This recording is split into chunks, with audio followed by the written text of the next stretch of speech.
Lagi pa rin napapanaginipan ni Vincent ang naging laban nila ni Kajin 500 years ago at kung paano niya ito natalo. Hindi alam ng ating bida kung paano at saan nagumpisa ang mga kasinungalingan na pinagkalat ng mga Sam-ayon na ang dati niyang pagkatao na si Davon ay isang demon. Nakita nito si Arslan at tinanong kung alam ba niya ang kailangan gawin ni Vincent para matapos na ang lahat ng iyon. Tumingin lang ito sa kanya at naalala ng ating bida ang sinabi sa kanya nito dati na kailangan niyang lampasan ang mga Sam-ayon at hanapin ang mga iniwan niyang katotohanan. Unti-unti na siyang damilat at nakita niya sa kanyang harapan ang kanyang ate na si Hana na ginigising siya.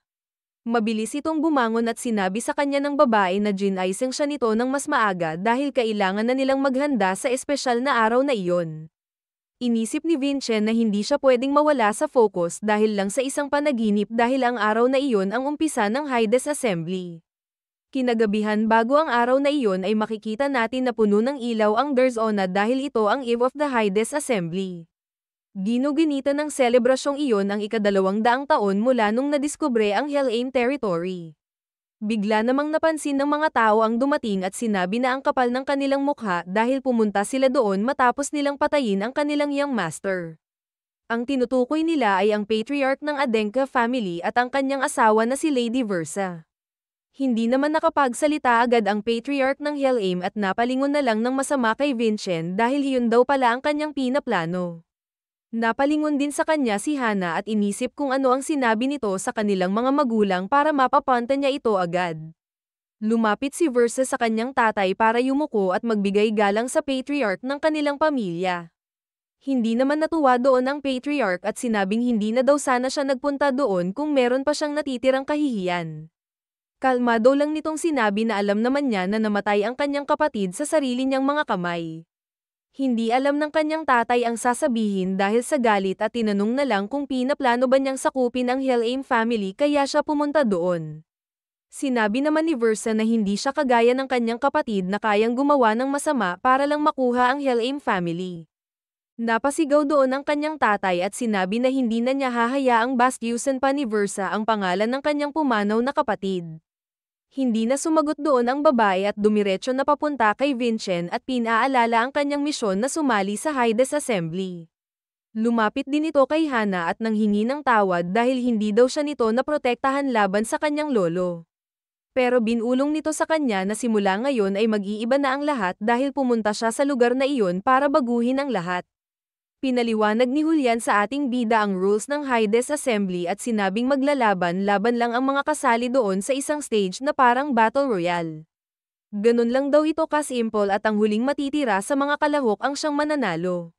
Naputol naman agad ang kanilang pag-uusap dahil nagsalita si Hana at sinabi kay Vincent na kailangan niyang mag-ingat. Hindi lang kasi mga anak ng kilalang pamilya ang mga sasali dito dahil pwedeng sumali doon ang kahit sinong martial artist sa Helheim. Alam naman ito ng ating bida at sinabi sa kanyang ate na hindi niya kailangang mag-alala.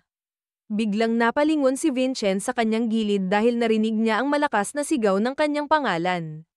Makikita natin na sabay dumating doon ang representative ng Sam-ayon at Vartaken na si Kagan at Raven. Napangiti naman doon ang ating bida at makikita natin sa likod na nagulat ang patriarch ng Helheim. Lumapit ang dalawa kay Vincent at sinabing muntik na daw nila siyang hindi makilala dahil sa bago niyang buhok. Nagpasamalat naman agad ito sa kanila dahil sinagot nila ang imbitasyon nito na sumali sa Hydes Assembly. Sinabi naman sa kanya ni Kagan na hindi siya pumunta doon dahil sa gusto ni Vincent at ang rason niya ay para mag-higanti. Sinabi din ni Raven na pumunta siya doon dahil sa wakas ay matutupad na rin ang pangako sa kanya ni Vincent na laban nilang dalawa. Napangiti lang doon ang ating bida at sinabing hindi pa rin talaga nagbabago ang dalawa. Lumingon na ulit ito sa patriarch ng Helheim at sinabing sasali sa Hydes Assembly ang dalawa niyang kaibigan. Hindi pa rin makapaniwala doon ang matanda dahil napapunta ni Vincent sa kanilang lugar ang mga susunod na head ng Sam-ayon at Vartaken family.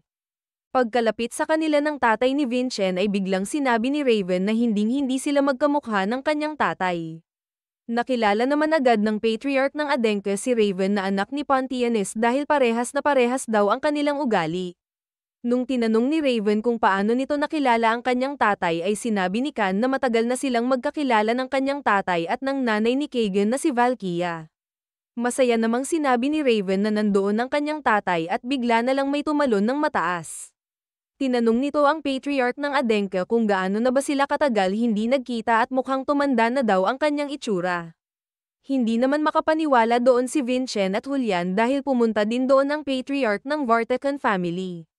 Sinabi ni Kan kay Pontianes na wala daw siyang natanggap na report na dadating siya sa assembly na ito. Dahan-dahan nitong pinaliwanag ang rason kung bakit siya nandoon at makikita natin na hindi mapakali ang dalawa. Niyakap lang nito bigla si Raven at sinabing hindi daw niya pwedeng palampasin ang isang event na kasali ang kanyang mahal na anak. Akala naman ng dalawa kung ano ang rason ng patriarch at sinabing isa lang pala itong mapagmahal na tatay sa kanyang anak. Napalingon naman ang lahat sa taas dahil merong nagsalita at sinabing hindi daw siya sinasali sa usapan ng dalawang patriarch. Pumunta na ito sa baba at nagulat ang lahat dahil siya daw pala ang matriarch ng Sam-Ayon family na si Lady Valkia. Tinanong naman siya agad ni Kan kung ano ang ginagawa niya sa Helheim territory. Sinabi nito na natalo na ng isang beses ang kanyang anak kay Vincent at hindi niya palalampasin ang pagkakataon na makabawi ito sa kanya. Napangiti naman si Pontianes ng masama at tinanong kung sa tingin ba talaga niya ay mananalo ito sa kanyang anak na si Raven. Nagsalita din si Kan at sinabing baka masayang lang ang kanyang pagpunta dahil baka matalo na naman ulit ang kanyang anak kay Vincent. Napanganga na lang si Julian dahil nagsama-sama daw sa isang lugar ang tatlong pinakamalakas na martial artist sa kanilang kontinente. Hindi na mapakali si Julian dahil sa mga nangyayari at sinabi kay Vincent na lumalaki na ito masyado at hindi na nila ito makokontrol.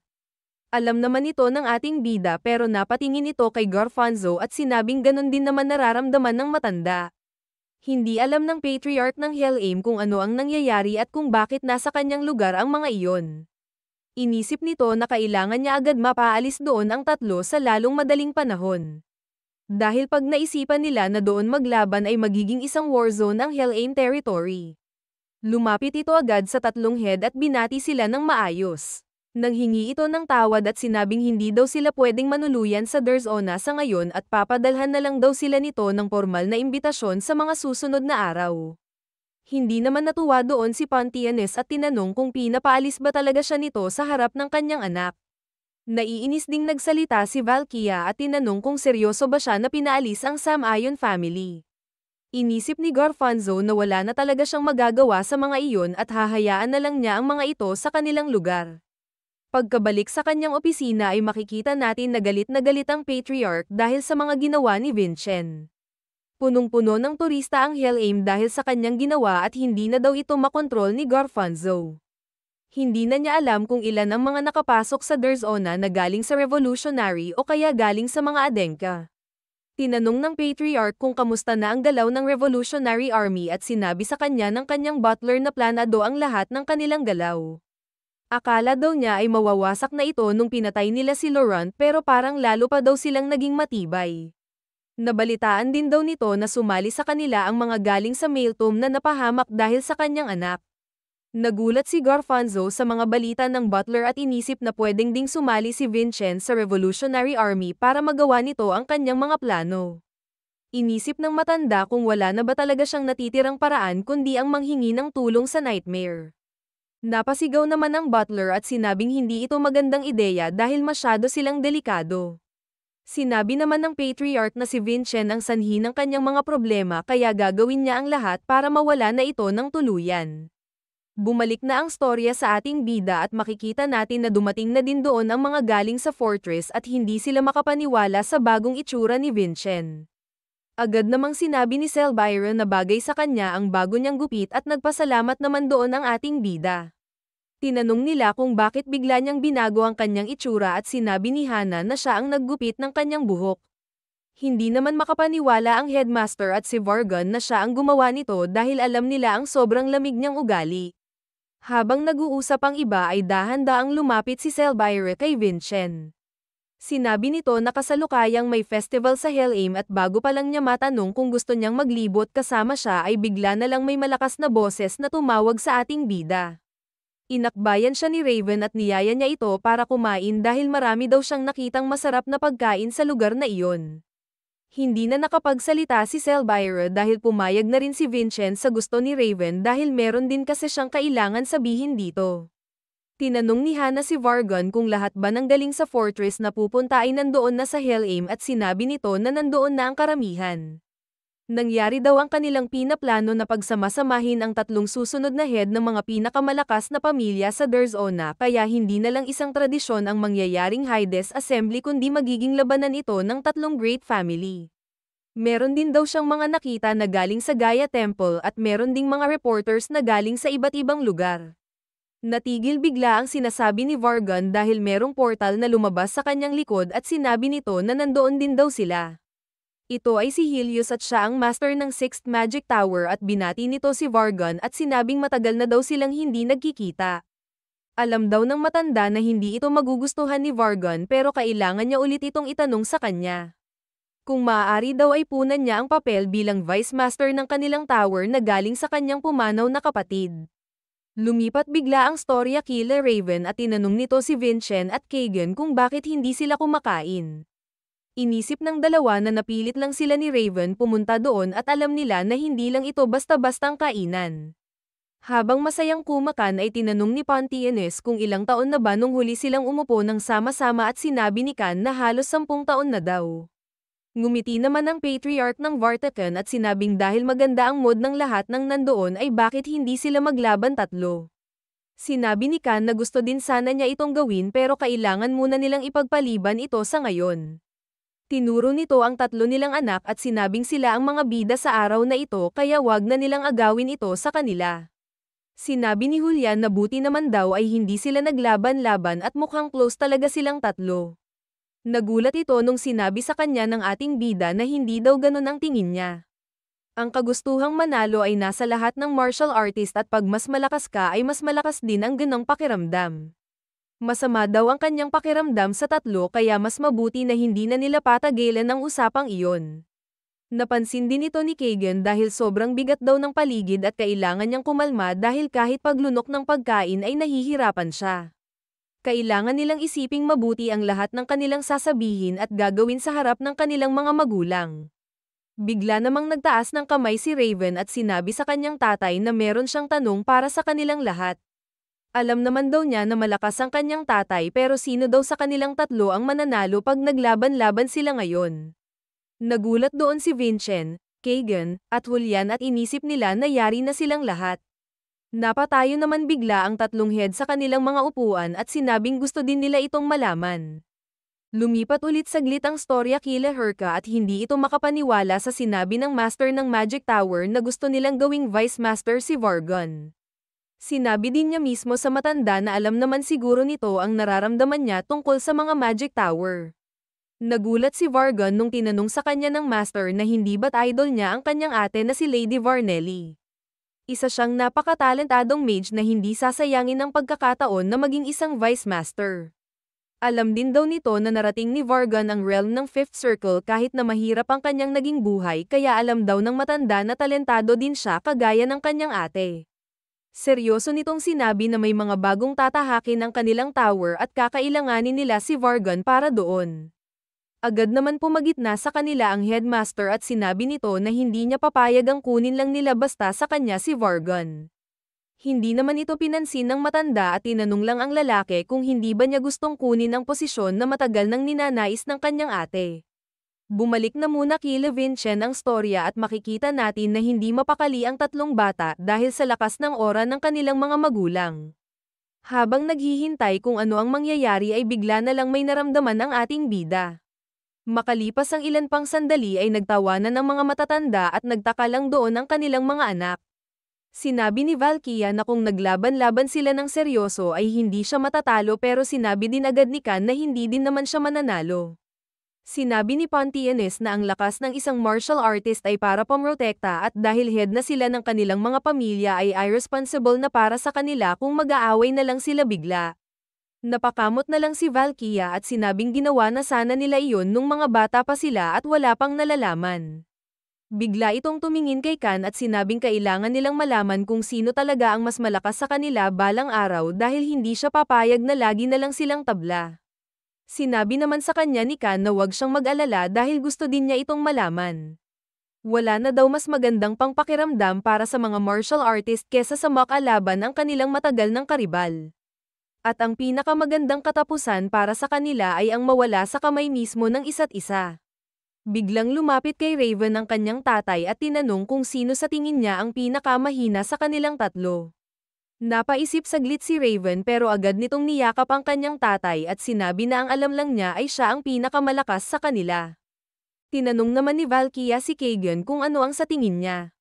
Ngumiti ito at mayabang na sinabi na ang patriarch ng Adenka ang pinakamahina. Ang tatay daw ni Raven ay merong spear that pierces everything at nasa kanyang nanay naman ang goddess na si Keshak. Pero, sa nalalaman daw niya ay walang kahit anong traits o kaya naman blessing ang tatay ni Vincent.